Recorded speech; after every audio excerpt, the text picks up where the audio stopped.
American သမ္မတ Donald Trump နိုဘယ်ဆုမရတာကြောင့်ရုရှားသမ္မတပူတင်ကနိုဘယ်ဆုရွေးချယ်ရေးကော်မတီကိုအပြစ်တင်တယ်လို့ Donald Trump သာအမှန်တကယ်ဆုရတဲ့သူဖြစ်ကြောင်းပြောဆိုထားတဲ့ဗီဒီယိုကို Donald Trump ကသူပိုင် Truth လူမှုကွန်ရက်မှာပြန်ပြီးတော့တင်ထားပါတယ်။နိုဘယ်ဆုနဲ့ပတ်သက်လို့ဘာမှအလေးထားစရာမလိုတော့ပါဘူး။ကမ္ဘာကြီးအတွက်ဘာမှလုံးမပေးသူတွေကိုဆုပေးဖို့အဲ့ဒီကော်မတီကဆွေးနွေးခဲ့ကြတာပါလို့ပူတင်ကဗီဒီယိုထဲမှာပြောထားပါတယ်။ Trump ကသာနှစ်ပေါင်းများစွာဒါမှမဟုတ်ဆယ်စုနှစ်တွေနဲ့ချီကြာလာခဲ့ပြီဖြစ်တဲ့အင်မတန်ရှုပ်ထွေးလာတဲ့ပြဿနာတွေကိုအဖြေရှာပေးနေတာပါလို့တာဂျီကစ္စတန်ကိုရောက်ရှိစမှာပူတင်ကပြောခဲ့တာပါအိမ်ဖြူတော်ပြင်ပဆက်ဆံရေးဒါရိုက်တာစတီဗင်ချောင်းကလည်းနိုဘယ်ကော်မတီဟာငြိမ်းချမ်းရေးထက်ဘက်လိုက်တယ်လို့ X လူမှုကွန်ရက်မှာရေးပါတယ်။ Trump မှာစာနာစိတ်ထားရှိသူဖြစ်ပြီးတော့အများအကျိုးဆောင်ရွက်ခြင်းနဲ့ပြင်းပြတဲ့စိတ်ဆွမ်းအင်မျိုးသူကလွဲလို့တခြားသူဘယ်သူမှမရှိဘူးလို့လည်းဆိုပါတယ်။နိုဘယ်ဆုကော်မတီကတော့အခက်အခဲအတားအဆီးတွေကြားက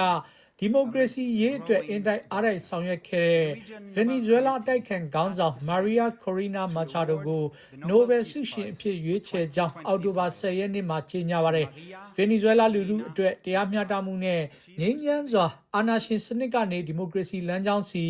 ဆောင်ကျဉ်ပေးနိုင်ခဲ့တယ်လို့နိုဘယ်ဆုကော်မတီကကြေညာပါတယ်ခင်ဗျာကျွန်တော်အောင်ဆွေပါ